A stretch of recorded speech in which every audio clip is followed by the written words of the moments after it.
All right, Saagar, what are you looking at? Well, in retrospect, everyone can see something about to occur. It requires much more skill to see something before it happens. And as we've all learned, myself included, a good track record in the past is actually really not that great of an indicator on how you will do so in the future. That said, listening and looking back at the Canaries ahead of major events who ran against the conventional wisdom in vitally important to see how they arrived at their conclusions before everyone else. That's why we love stories like The Big Short, because nothing really is better than vindication. In the latest FTX saga, I've been looking for that equivalent character. Surely someone should have seen how dirty this entire business was from the beginning, especially someone in the industry. But actually, it was more rare than it should have been. And we're going to look at one particular figure who did call them out, and who looks exactly why nobody even listened to him.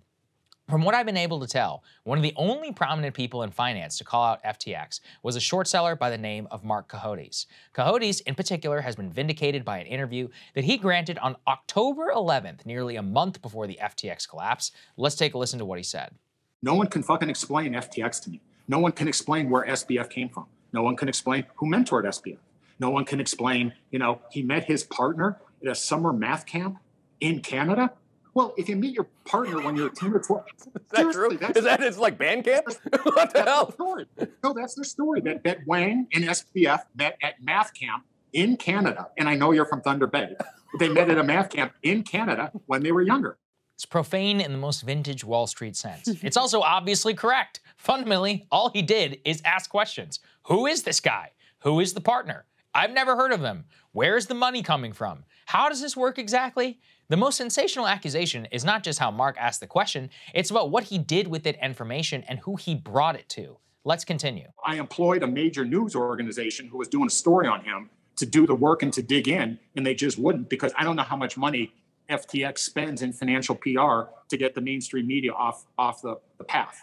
Oh, well, that's interesting. Now, this is very interesting. As Mark notes on October 11th, he employed and brought major concerns about FTX to a big media organization to dig into SBF, but was rebuffed. He was further interviewed by CoffeeZilla on YouTube, and he elaborated further, noting that the news organization was actually the financial news organization Bloomberg, and that he was told explicitly they couldn't dig in. Let's take a listen to what he said in that interview. I went to Bloomberg with my pals who I was working on this thing with, and we laid it out to five ladies on the crypto team, and they passed, and they said it would be too much work, we'd lose access, it's bad for business, right? They'd hang up on us if we asked these questions. Well, at least I had the questions. Wait, Bloomberg denied a story with you because they thought it would lose them access and it was too much work? Yes, 100%. When? When did this happen? This happened in July. This happened in early July. They had everything. His space speaks for us all, and it brings me back to the true cover-up. It was obvious to a lot of players in the crypto world that this was all BS. But because SBF had conned his way to such fantastic wealth, it was the combination of brand, relationships he built with the mainstream media, and political donations coming from him were unfathomable to a major financial news organization whose job it literally is to investigate him.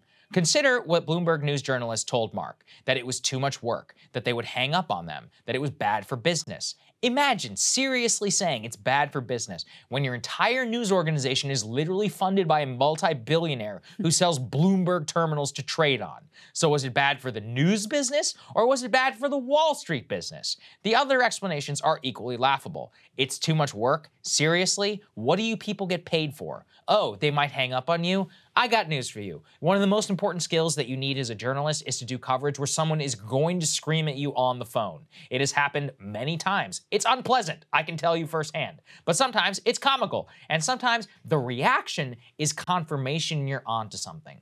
More important is Mark's allegation that he brought this story to Bloomberg in July. Bloomberg has not denied this, and it really ties back to a previous monologue I did with how much SBF gave the media everything it wanted. Not only did he donate to their preferred party heavily, he literally employed many of them. The totality of his funding of media is astonishing, including $5 million to ProPublica, $4 million to The Intercept, millions to Vox Media, the new startup Semaphore, and the Law and Justice Journalism Project. This was a good story. He was a young multi-billionaire. He wants to give all of his money away. It's the same magazine covers he graced that featured Elizabeth Holmes in the same breathless excitement. SBF, as I said previously, he was actually much smarter than Elizabeth Holmes. He not only gave him a good story, he actually cultivated and paid them in a much more direct way. All while the questions were obviously out there. Who are you? How are you making this money? The failure of journalism here is titanic. And at least with Theranos, it was John Carreyrou at the Wall Street Journal who took down Holmes. With Enron, there were fantastic journalists who were tipped off by short sellers who were raising tough questions for the corporation in the months ahead of the collapse. Enough so they could write and direct a great book and documentary about it pretty soon after it happened. Here, we have a failure of skepticism at the highest level of even basic investigation despite clear and obvious tips. It's a powerful lesson that if you have enough money, you can be a literal con man and get away with it. Even today, SBF is still scheduled to speak live at a major conference for the New York Times, which was booked months earlier. Now look, I support journalists interviewing him after the fact and putting him on the record. What I don't support is the obvious notion he was booked before he was exposed to be some sort of so-called crypto fraud. In reality, what people should have taken notice of is that he was a fraud from the very beginning. And that's really my takeaway from this entire thing, Crystal. Hey guys, ready or not, 2024 is fully upon us now, and Saagar and I have been brainstorming ways that we can really up our game for this critical election. Yeah, we rely on our premium subs to expand our coverage, to add staff, to upgrade the studio. We just want to give you the best independent coverage of this election, which is possible. So if you can help us out, become a premium subscriber today, breakingpoints.com, or the link is down here in the description video. It really means the world to us, and if you like what we're all about, this is the best possible way to keep us 100% independent, working only for you.